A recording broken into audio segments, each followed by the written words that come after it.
नमस्कार। इस अंक में मैं हूं अंकुल पटेल। बीते दिनों सुप्रीम कोर्ट में एक सुनवाई हुई जिसमें दिल्ली हाई कोर्ट के एक फैसले को चुनौती दी गई। 2017 में एक एफआईआर दर्ज होती है जिसमें उन्नाव की एक नाबालिग लड़की के साथ कई बार बलात्कार करने की घटना सामने आती है। घटना के पीछे बताया गया कि नौकरी का झांसा देकर के नाबालिग लड़की को कानपुर बुलाया गया और उससे कई बार गैंग रेप की घटना सामने आई। एफआईआर दर्ज होने के बाद पुलिस एक्शन में आती है और इसके बाद 2018 में पीड़िता के पिता की न्यायिक हिरासत में मौत हो जाती है। मामला टूल पकड़ता है और जांच की जिम्मेदारी सीबीआई को सौंपी जाती है। सीबीआई ने कुलदीप सिंह सेंगर, जो कि बीजेपी के पूर्व विधायक था, उसके खिलाफ चार्जशीट जारी करता है। एक अन्य कार दुर्घटना में 28 जुलाई 2019 को ये बताया गया कि ट्रक से जानबूझ करके पीड़िता के परिजनों को मारने की कोशिश की गई, जिसमें उसकी चाची और उसकी मौसी का घटनास्थल पर ही मौत हो गया और पीड़िता को गंभीर चुनौती आई।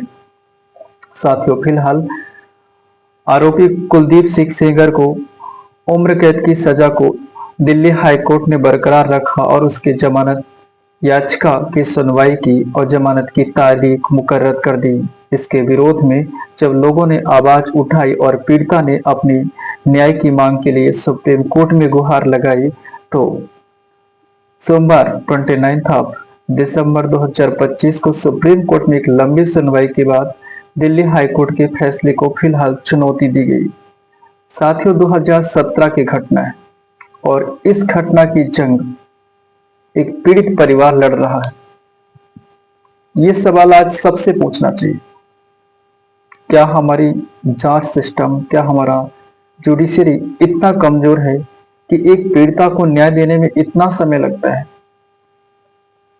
और वो पीड़िता जिसका पिता न्यायिक हिरासत में, जिसकी मौत हो जाती है, उसके अन्य दुर्घटना में उसके परिवार के 2 अन्य लोगों की मौत हो जाती है। आज के समय में न्याय के लिए लड़ाई लड़ना बहुत टफ टास्क है और खास करके जिस समाज में हम रहते हैं, जहां पर महिलाओं की सिक्योरिटी और सुरक्षा की बात हर कोई करता है, ऐसे में एक आरोपी को सजा दिलाना हमारे जुडिशरी के लिए कितना बड़ा टास्क है। वो क्या है जो आज नहीं है? सीबीआई की चार्जशीट रिपोर्ट है, सब कुछ है, फिर भी हम उसे न्याय नहीं दिला पा रहे। कहीं ना कहीं पे खामी हमारी न्यायिक व्यवस्था में है। आज हर कोई इस घटना को बीती हुई बात कहकर के भुला देने की कोशिश करता है।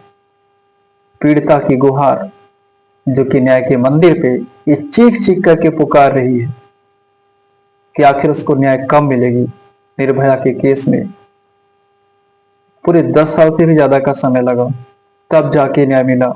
तो क्या किसी बेटे के साथ ऐसा दुर्व्यवहार होगा, ऐसा दुष्कर्म होगा, तो उसे 10 साल तक न्याय की प्रतीक्षा करनी पड़ेगी? साथियों, हर परिवार इतना सामर्थ्यवान नहीं होता और ऐसी घटनाएं जब समाज में होती है तो दुर्दांत जो अपराधी होते हैं उनके हौसले बुलंद होते हैं। एक आम व्यक्ति जिसे अपने 2 वक्त की रोटी चाहिए होता है, वो न्याय के लिए जब लड़ाई लड़ता है तो कोर्ट की इतनी बड़ी बड़ी फीस, वकील का चार्ज, इतना सब कैसे वो वहन कर पाएगा? आज ये सब सोचने की आवश्यकता है कि आखिर हमारे सिस्टम में ऐसा क्या है जिससे आम व्यक्ति को न्याय पाने के लिए इतना लंबा प्रतीक्षा करना पड़ता है, इतनी लंबी उम्मीद लगानी पड़ती है। आप इस विषय में क्या राय रखते हैं? आप हमें जरूर शेयर कीजिएगा। नमस्कार।